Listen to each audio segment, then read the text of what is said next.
استحلمك بالله تصور. بسم الله الرحمن الرحيم. أخاطب قيادة الشعب الفلسطيني الفاسدة، وأقول الفاسدة، من رئيس ومن سلطة ومن فصائل حماس وجهاد وفتح. اتقوا الله في هذا الشعب، اتقوا الله في هذا الشعب، اتقوا الله في بطون هؤلاء الجوعى. إلى ماذا تنتظرون؟ أي كرامة تبحثون؟ عن أي كرامة تتحدثون؟ عن أي شرف تتحدثون؟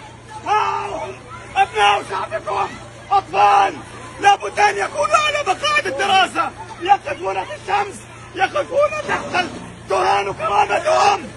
ومؤسسات حقيرة، مؤسسات لا تتقي الله عز وجل، مؤسسات تبيع شرفنا وكرامتنا لكي تمتلئ قروشهم على حساب هؤلاء الجوعى. لماذا تبقي هذه الأم؟ لماذا أيها الرئيس؟ يا قيادة السلطة، يا قيادة حماس، يا خليل الحية، اتقوا